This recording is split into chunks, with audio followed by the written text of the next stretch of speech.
What's going on, everybody? It is John. Welcome to Car Rant. And if you guys are new to the channel, we do builds, we do reviews, and we have candid conversations about cars. So if any of that interests you guys at all, consider hitting that subscribe button. I'm not sitting at my desk. Instead, we're jumping into my 2021 Toyota Supra.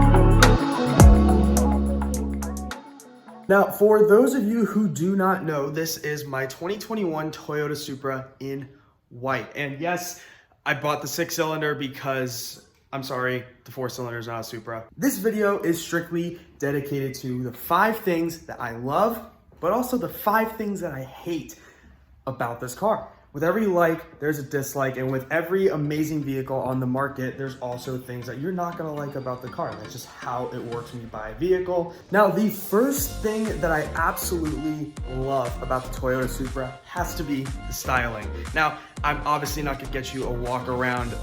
My garage is kind of cluttered. I can't really move around. I'm halfway in the garage. But with all that being said, the styling of these cars are absolutely insane. I love just being able to look at this car and be like, listen, this is a good looking car. It turns heads, it breaks necks everywhere I go. I absolutely love the styling. I love the attention that it gets. Now, the second thing I absolutely love about the Toyota Supra is the ZF transmission from BMW. And I must say, I've driven some of the best transmissions in the world. Porsche's PDK, I've had the opportunity of driving also Lamborghini's dual clutches and Ferrari's dual clutches and McLaren's dual clutches, BMW, the dual clutch in the M cars and M3s and M4s, also incredibly insane and amazing cars. But those are dual clutches. This is an automatic. And I must say, coming from a manual car to an automatic, one of my biggest requests was, if I'm gonna buy an automatic that is able to go into a manual mode, because I'll probably drive it like that, how independent is it? How it allows you to take full control of your shifting, much like a regular manual transmission with a clutch and a third pedal and whatnot. Being able to take control, downshift when I want to, upshift when I want to, it is absolutely fantastic. Now, the third thing that I love about this car is the exhaust. One of my biggest, and I'm gonna go to my Type R for this one here. One of my biggest complaints when I had my Type R was how awful the stock exhaust sounded. The thing sounded like a vacuum cleaner, and to all the Type R guys out there, no offense, but the stock exhaust sounds like a vacuum cleaner, and you have to buy, an $800 to $1,000 exhaust to make the thing sound good. Out the gate, this thing sounds absolutely incredible.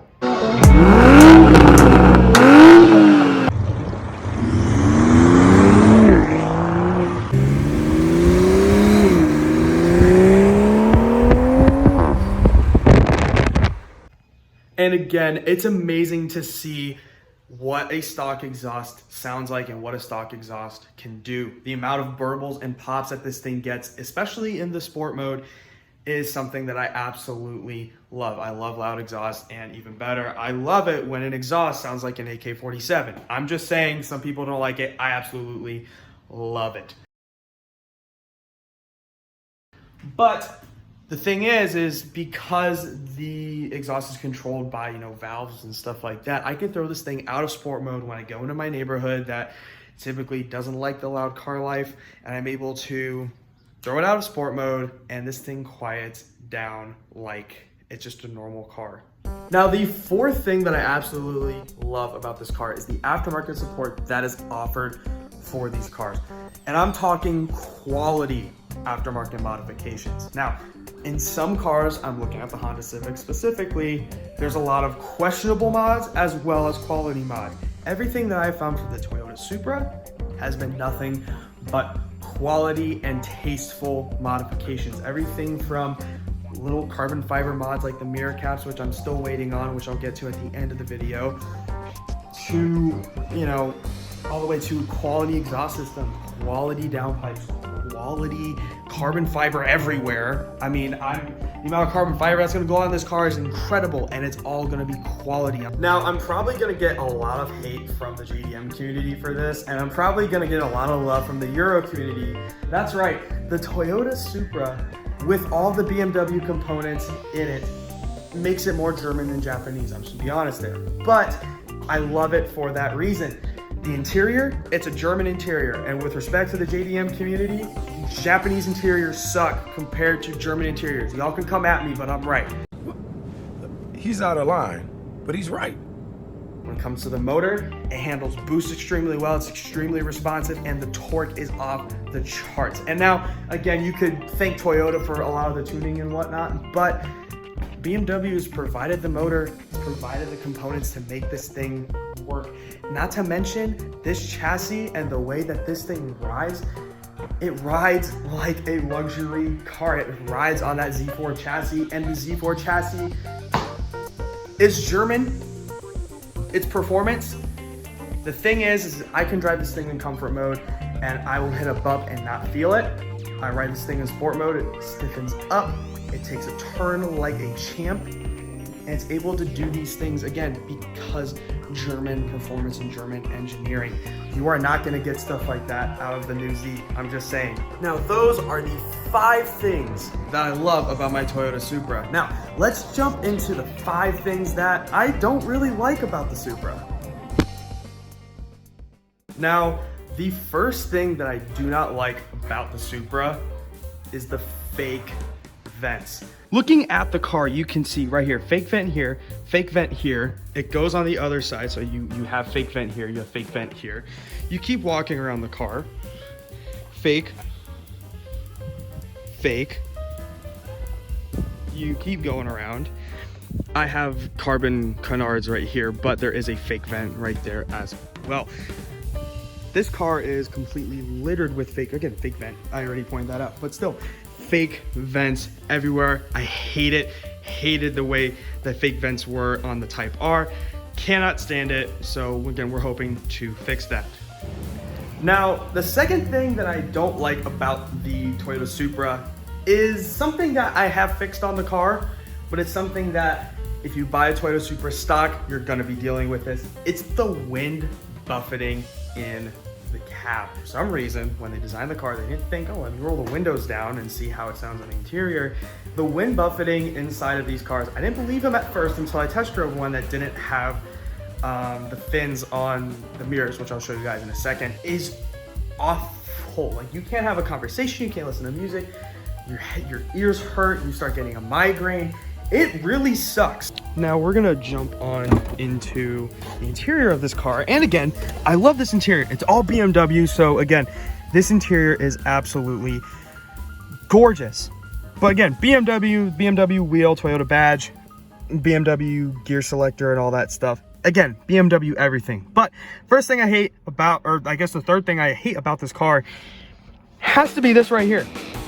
The cup holders are in one of the worst spots that I can think of. As it is, I'm like fully twisted right here.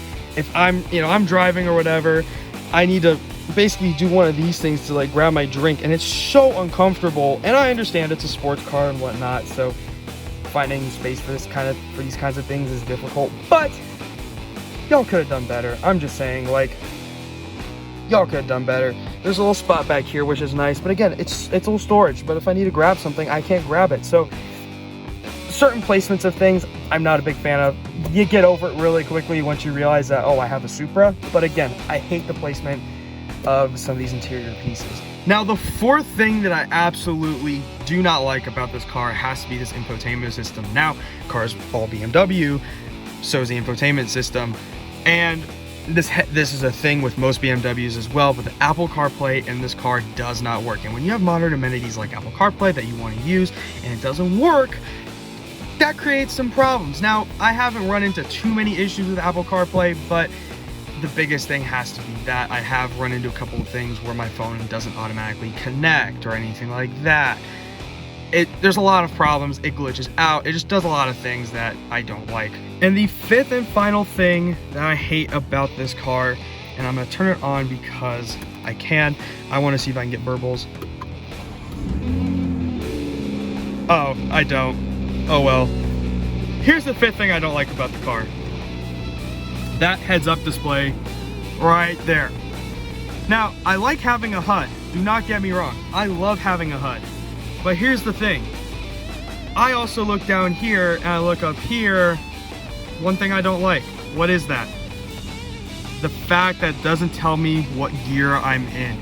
This HUD tells me how fast I'm going and what the speed limit is. You could easily take that little speed limit thing right there and make that a, you know, something.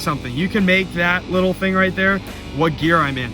I cannot tell you how many times that I've been driving and whatnot, and I'll be looking at my gears and stuff like that. As a matter of fact, we'll do this. We'll put it in drive, and now it tells me my gear right there, which is sweet. I love it, but it's not telling me what gear I'm in up there. And the thing is I go and shift my gears based off how fast I'm going. Well, guess what? I have to look up there before I see that. Now I can look at here, but what's the point of having a HUD? And there you have it. 5 things I love and hate about the Toyota Supra. And let us know what you think, let us know in the comments. What do you think about the Supra? Does the fact that BMW is all written all over this thing have anything to do with what you guys think about it? Is it a cool car? Is it not a cool car? Could have Toyota done better? Let us know what you think.